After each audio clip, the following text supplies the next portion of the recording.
Eu sou enfermeiro de cuidados paliativos e domiciliares há mais de uma década. É uma profissão que exige uma combinação de técnica, paciência e, acima de tudo, uma profunda empatia pela fragilidade humana. Ao longo dos anos, já vi de tudo um pouco: famílias unidas pela dor, despedidas emocionantes e a serena aceitação do fim da vida. Mas nada, em toda a minha carreira, me preparou para a crueldade calculista e o abandono velado que presenciei na casa da família Almeida. Fui contratado para uma tarefa que conhecia bem: cuidar de um idoso com demência, um senhor viúvo, gentil e de coração nobre chamado Arthur. No entanto, com o passar das semanas, percebi que meu trabalho ia muito além de administrar medicamentos e garantir seu conforto. Sem que eu planejasse, acabei me tornando a única linha de defesa dele contra a pessoa que mais deveria protegê-lo, o seu próprio filho. O filho, um homem chamado Ricardo, via o pai não como uma pessoa que merecia dignidade e amor em seus anos finais, mas como um fardo inconveniente, um obstáculo entre ele e uma herança substancial. Ele tentou de tudo para isolar o pai do mundo, tentou me demitir para colocar em meu lugar alguém mais complacente e fez o possível para silenciar a todos que ousassem se meter em seu caminho. O que ele não esperava, em sua arrogância, é que eu sou meticuloso. E eu documentei cada ato de negligência, cada desculpa esfarrapada, cada centavo desviado. Com a ajuda de aliados inesperados, travei uma batalha silenciosa, mas implacável, para garantir que a justiça, e não a ganância, tivesse a palavra final. Quando comecei a trabalhar para o Sr. Arthur, seu quadro de demência já estava em um estágio moderado. A doença se manifestava em ondas. Havia dias de profunda confusão, em que ele me olhava com olhos vagos, sem saber onde estava ou quem eu era. Mas, entre essas brumas, havia também momentos de uma lucidez cristalina, quase dolorosa em sua beleza. Nesses instantes, o homem brilhante, espirituoso e incrivelmente engraçado que ele fora ressurgia. Ele me contava histórias detalhadas de sua juventude, do dia em que conheceu sua falecida esposa, Helena, e, acima de tudo, do orgulho avassalador que sentia de seu único filho, Ricardo. Ricardo, para o mundo, era a personificação do sucesso. Um empresário de fala mansa, roupas impecáveis e uma postura que exalava confiança. No início, confesso, ele me enganou. Parecia um filho dedicado, genuinamente preocupado em garantir que seu pai tivesse o melhor cuidado possível em seus últimos anos. Ele me contratou, ofereceu um salário justo e, nas primeiras semanas, ligava pontualmente para saber como o pai estava. Mas, como um verniz de má qualidade, a fachada começou a rachar, revelando a madeira podre por baixo. As visitas de Ricardo eram um espetáculo de curta duração. Eram rápidas e visivelmente performáticas. Ele chegava, dava um abraço no pai, tirava uma selfie cuidadosamente angulada dos dois sorrindo e, minutos depois, a foto já estava em suas redes sociais com legendas sentimentais como: cuidar de quem sempre cuidou de nós é um privilégio, o tempo com a família não tem preço. 5 minutos depois, ele já estava de pé, alegando uma reunião de negócios inadiável que acabará de surgir. O primeiro alarme vermelho soou de forma concreta quando comecei a organizar as finanças domésticas do Sr. Arthur. Foi um pedido do próprio Ricardo, que me entregou uma pilha de contas e os dados bancários do pai, alegando que seria mais fácil para mim gerenciar os pagamentos do dia a dia. Foi quando notei o padrão: grandes e regulares quantias de dinheiro da generosa aposentadoria do meu paciente estavam sendo transferidas diretamente para a conta pessoal de Ricardo. Quando questionei, com a maior delicadeza possível, ele foi evasivo e um pouco condescendente. São despesas da casa, Miguel. Manutenção do jardim, impostos, reparos, coisas com as quais você não precisa se preocupar. Mas os valores não faziam sentido. Eram muito maiores do que os custos de vida de um senhor aposentado naquela casa. A situação atingiu um ponto crítico quando, num dia de rara e prolongada lucidez, o Sr. Arthur me chamou para perto, seus olhos marejados de uma angústia palpável. Ele me confessou que Ricardo estava pressionando incessantemente para vender a casa. Ele diz que é para pagar por um asilo de luxo, um lugar 5 estrelas, Miguel, ele sussurrou, a voz trêmula. Mas esta casa foi onde eu e a Helena construímos nossa vida, onde criamos ele. Cada canto tem uma memória. Eu não quero sair daqui. Eu quero morrer aqui. O olhar de pânico e súplica em seu rosto foi o que selou meu compromisso. Eu não podia mais ser apenas um observador. Decidi que não podia mais ignorar os sinais. Na visita seguinte de Ricardo, preparei-me e o confrontei. Com toda a calma e profissionalismo que consegui reunir, apresentei as planilhas que eu havia montado, detalhando as transferências de dinheiro e os custos reais da casa. Em seguida, mencionei a conversa que tive com seu pai sobre a venda da propriedade. A máscara de filho dedicado não apenas caiu, ela se estilhaçou. Seus olhos se transformaram, a simpatia forçada dando lugar a um frio cortante. Quem você pensa que é? Ele sibilou, a voz baixa, mas carregada de uma ameaça inconfundível. Você é um empregado. Um funcionário. Seu trabalho é trocar fraldas e administrar remédios, não se meter como um auditor nas finanças da minha família. Eu mantive minha postura. Argumentei que meu contrato e minha ética profissional me obrigavam a zelar pelo bem-estar completo do Sr. Arthur, e isso inegavelmente incluía sua saúde emocional, sua paz de espírito e sua segurança financeira. Aquela foi a gota d'água para ele. Você está demitido, ele declarou, o rosto vermelho de raiva. Arrume suas coisas e saia da minha casa imediatamente. Vou encontrar alguém que entenda os seus limites e saiba o seu lugar.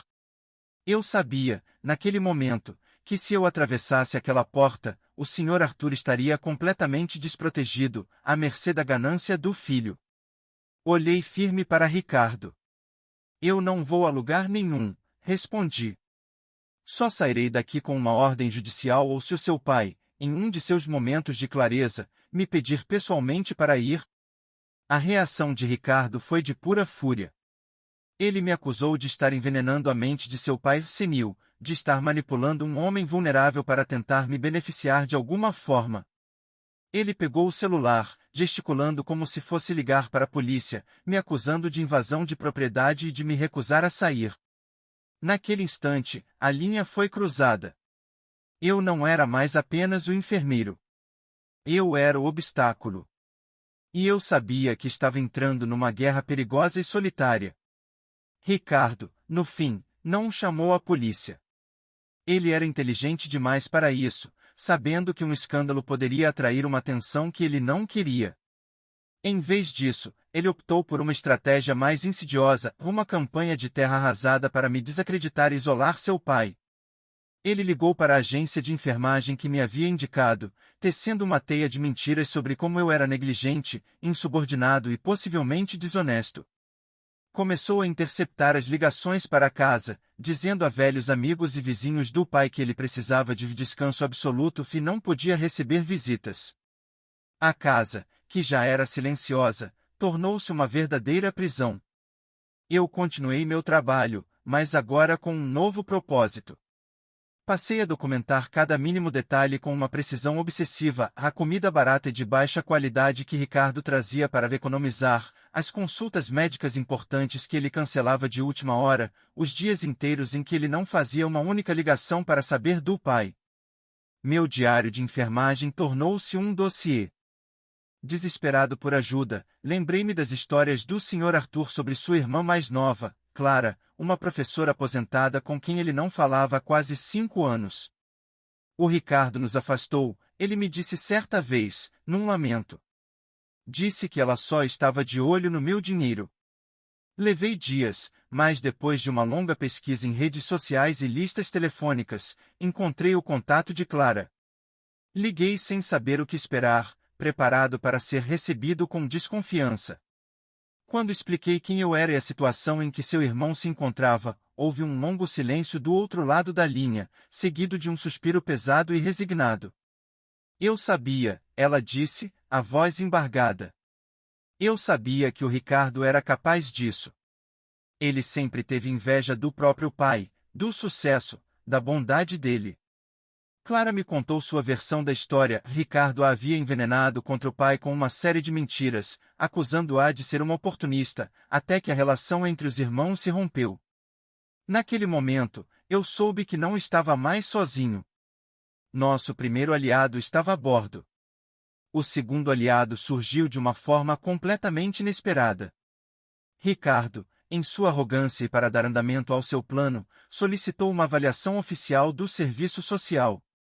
Seu objetivo era claro, obter um laudo que declarasse o pai incapaz de viver sozinho, o que lhe daria o argumento perfeito para a venda da casa e a internação em um asilo barato. Mas a assistente social designada para o caso, uma mulher chamada Helena, era experiente e incrivelmente perspicaz. Ela não se deixou levar pela aparência de filho dedicado de Ricardo. Ela conversou longamente comigo, observou minha interação com o Sr. Arthur, e depois passou quase uma hora a sós com ele. No final da visita, enquanto Ricardo a acompanhava até a porta, ela discretamente me entregou seu cartão de visitas. Seu paciente parece estar em excelentes mãos com você, ela disse em voz baixa, com um olhar significativo. Mas o filho dele, algo não está certo. Qualquer coisa que você achar relevante, por favor, me mantenha informada. E assim, nossa aliança improvável foi forjada. Nós três, eu, o enfermeiro, com as provas do dia a dia, Clara, a tia, com o contexto familiar e o amor genuíno pelo irmão, e Helena, a assistente social, com o conhecimento do sistema e a autoridade para fazer a diferença. A batalha esquentou rapidamente. Ricardo, sentindo que estava perdendo o controle, entrou na justiça com um pedido formal para ser nomeado o único tutor legal do pai. Isso lhe daria poder absoluto sobre a vida e os bens do Sr. Arthur. Em seu processo, ele nos atacou violentamente, acusando a mim de abuso de idoso e manipulação, e a tia Clara de ser uma oportunista que reapareceu apenas de olho na herança. Era um ataque baixo, calculado para nos intimidar e nos drenar financeiramente com custos legais. Nós contra-atacamos. Com a orientação de um advogado que Clara contratou, apresentamos nossa própria petição, solicitando que ela fosse nomeada tutora. Nosso caso era robusto, construído sobre as evidências que eu havia meticulosamente coletado, os extratos bancários que mostravam o desvio de dinheiro, as fotos que tirei da despensa e da geladeira vazias, meu diário detalhado que contrastava meus cuidados constantes com a negligência flagrante de Ricardo. O depoimento oficial de Helena, como profissional do serviço social, foi uma peça-chave. Ela descreveu Ricardo para o tribunal como um homem controlador, evasivo e primariamente focado em questões financeiras, demonstrando pouco ou nenhum interesse genuíno no bem-estar emocional e físico de seu pai. O dia da audiência chegou, carregado de uma tensão quase palpável. Ricardo apareceu com um advogado de renome, vestindo um terno caro, exalando uma aura de confiança inabalável. Ele parecia calmo, quase entediado. Em seu depoimento inicial, ele pintou um quadro comovente de um filho amoroso, sobrecarregado, lutando bravamente contra um enfermeiro ganancioso e uma tia distante e oportunista. Ele era bom, muito bom em atuar. Mas sua arrogância foi sua ruína. Quando nossa advogada começou a interrogá-lo, apresentando os extratos bancários, um a um, ele começou a perder a compostura. Isso é um reembolso por despesas, ele gritou em certo ponto. Eu paguei por coisas para ele a minha vida inteira, essa é a minha compensação. A juíza, uma mulher de olhar severo, o advertiu sobre seu tom. Quando a advogada leu trechos do meu diário, detalhando as longas e solitárias horas em que o Sr. Arthur esperava por uma visita ou uma simples ligação do filho, Ricardo riu com desdém. Eu tenho uma empresa multinacional para gerir. Não posso ser babá 24 horas por dia. A frase pairou no ar silencioso do tribunal, carregada de um egoísmo frio que não passou despercebido.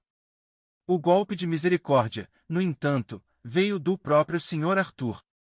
Por um desses milagres inexplicáveis, naquele dia específico, ele estava tendo um de seus melhores e mais lúcidos dias.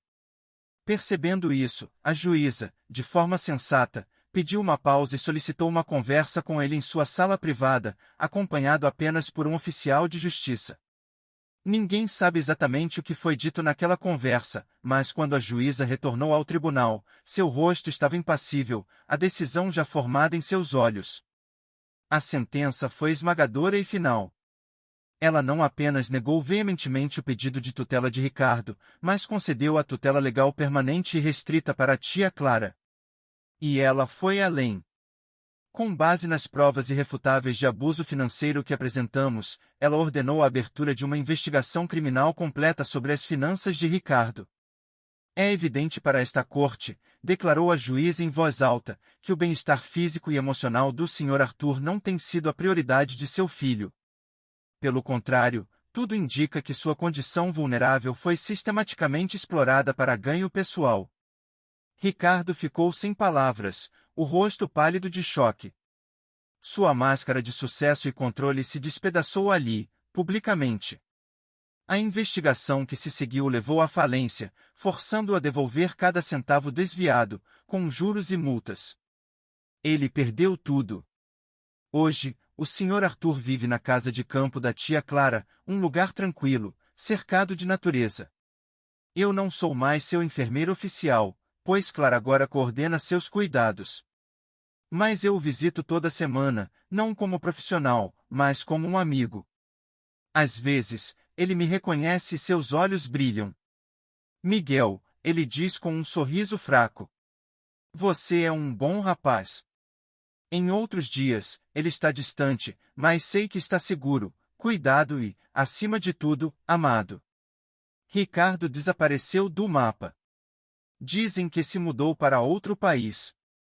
A casa, o grande prêmio de sua ganância, foi colocada em um fundo para garantir que os custos de saúde do Sr. Arthur estejam cobertos até o último de seus dias. O que sobrar, na mais bela das ironias, será doado integralmente para uma instituição de caridade que pesquisa o Alzheimer. Essa batalha me marcou, mas também me ensinou que o verdadeiro cuidado, às vezes, exige que a gente vá além. Exige que a gente lute. Ao ver o Sr. Arthur, mesmo em seus dias de confusão, sentado na varanda, sorrindo para o sol, sei que cada noite mal dormida, cada momento de estresse, cada segundo daquela guerra, valeu a pena.